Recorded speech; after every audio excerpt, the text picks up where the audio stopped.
আসসালামু আলাইকুম my YouTube family, কেমন আছেন সবাই? আই হোপ সবাই ভালো আছেন। আলহামদুলিল্লাহ, আমরাও সবাই ভালো আছি। মাই ভিলেজ লাইফ আয়েশা চ্যানেলে সবাইকে স্বাগত। দূরে ও কাছে যে যেখান থেকে দেখছেন প্রত্যেককে জানাচ্ছি আন্তরিক শুভেচ্ছা ও অভিনন্দন।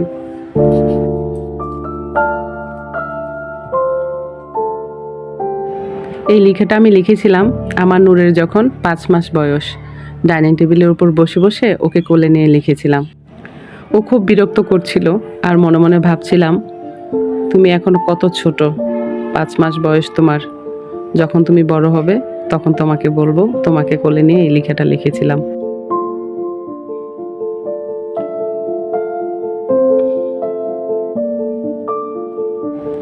ডায়েরি লিখতে আমি খুব ভালোবাসি। বরাবরের মতোই প্রচুর ডায়েরি আমি লিখি। ক্লাস 4-এর ডায়েরি মনে হয় আমার আছে।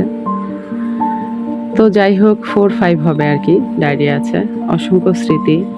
আমার জীবনে যত মানুষের সাথে, বিশেষ বিশেষ মানুষের সাথে দেখা হয়েছে, যাদের ভালো লেগেছে বা খারাপ লেগেছে, প্রত্যেকটা মানুষের কথাই লেখা আছে ডায়েরিতে। যখন সময় পাই সেই লেখাগুলো আমি পড়ি।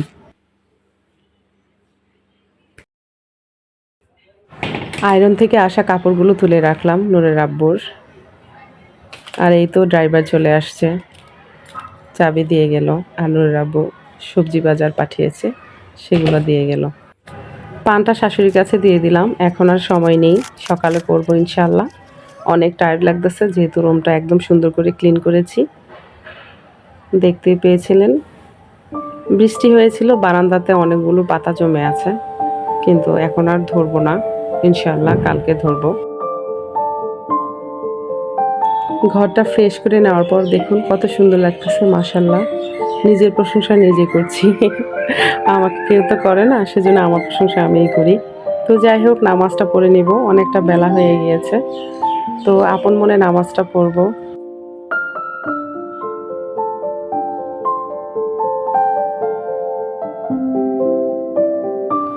ঘড়িতে এখন 10:15 বাজে।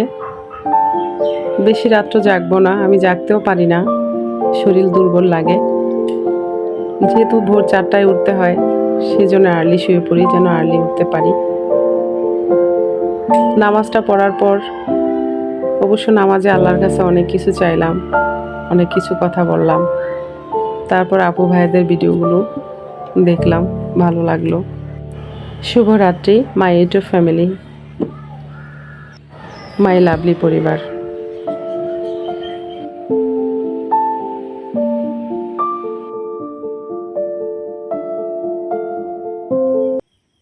গুড মর্নিং সবাইকে। হাঁটতে যাব সকালবেলা। এই দেখুন দোলনাতে পানি পড়ে আছে, যেহেতু বৃষ্টি হয়েছে, বৃষ্টির পানিগুলো দেখা যাচ্ছে। আর কাজের মানুষ কাজ দেখলে কি সে বসে থাকে বলেন? কখনোই না। আমার তো মনে হয় না, আমি বসে থাকতে পারি না। তো মনে হলো দোলনাটা একটু মুছেই দিয়ে যাই, হঠাৎ যদি কেউ বসে যায় তাহলে ভিজে যাবে কাপড়টা, সেই মনে করে মুছে গেলাম। আমি এমন একটা মানুষ, আমি মানে অনেকের বাসায় বেড়াইতে যাওয়ার পর ওদের ফার্নিচার সহ আমি চেঞ্জ করছি, ওদের জিনিসপত্র গুছিয়ে দিয়েছি। একটা ব্যাড হ্যাবিট বলতে পারেন। জীবনে কখনো যদি আমাকে ভুলেও যায়, কিন্তু এই জিনিসটা তাদের স্মৃতিতে থাকবে, আমি কি কি করে দিয়েছি তাদের। যদি ব্রেন নষ্ট হয়ে যায় ওদের, তাহলে হয়তো ভুলে যাবে, এছাড়া হয়তো প্রকাশ করবে না, কিন্তু মনে মনে ঠিকই বলবে যে আমাদের এইসব জিনিসগুলো পরিষ্কার করে দিয়ে গিয়েছে। তো যাই হোক, কাছের আত্মীয় স্বজনই ছিল, দূরের না। এখন যদিও তারা কাছের নেই আমার, আর আমি কাছে রাখতেও চাই না।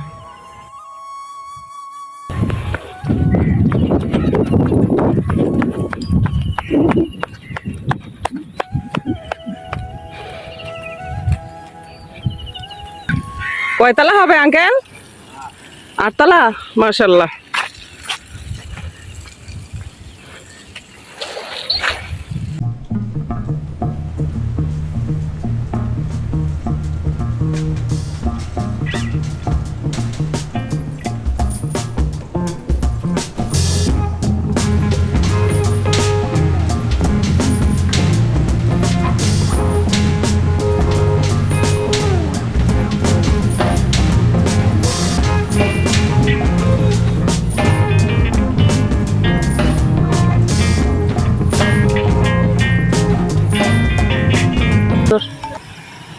একদম সবুজ, ডাটা, পুঁই শাক পাট শাক এই ভাইটার কাছ থেকে 50 টাকা কিনে নিলাম।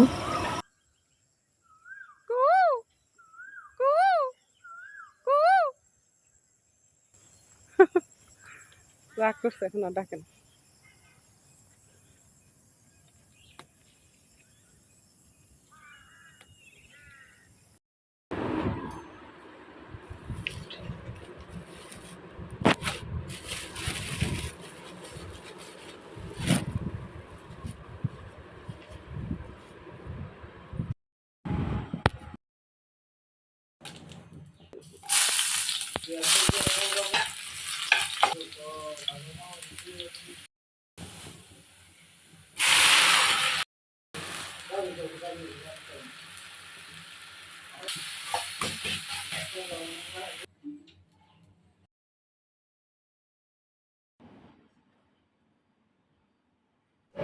আজ রবিবার, যখন ভিডিওটা পোস্ট হবে তখন এই জিনিসগুলা লকারে থাকবে। 2010 সালের নভেম্বরে আমার বাসায় ডাকাতি হয়, তারপর থেকে ঘরে কিছুই রাখি না। আমার ব্যাংকটা এখান থেকে 10 টাকা ভাড়া হয়, তো কাছেই আছে। তো যখন যেটা প্রয়োজন হয় তখন আমি যেয়ে নিয়ে আসি। আলহামদুলিল্লাহ, এটা হওয়াতে অনেক সুবিধে হয়েছে। বাসায় কিছু রাখি না, ইভেন টাকাও রাখি না। যখন প্রয়োজন হয় ভূত থেকে তুলে নেই আমি নিজেও। 2013 সাল থেকে আমি নিজেও ভূত থেকে তুলে নেই। আর নুরের আব্বু তো রাখেই না। আর সিকিউরিটি গার্ড থাকে, প্রবলেম নেই, তবে ঘরে কিছু রাখি না। এগুলা কিছু অনুষ্ঠান ছিল, বেশ কয়েকটা অনুষ্ঠান ছিল, তো তার পারপাসে কিছু আনা হয়েছিল একটার পর একটা, আর রাখা হয়নি। তো ইনশাল্লাহ আজকে রেখে দেব। বন্ধুরা, আমার ভিডিওগুলো যদি ভালো লাগে তাহলে অবশ্যই লাইক কমেন্ট শেয়ার করবেন, পাশে থাকা বেল আইকনটি ক্লিক করে দিবেন যেন নেক্সট ভিডিও পোস্ট করার সাথে সাথে নোটিফিকেশনটি পেয়ে যান। আজকের মতো এখানেই রাখছি। আল্লাহ হাফেজ।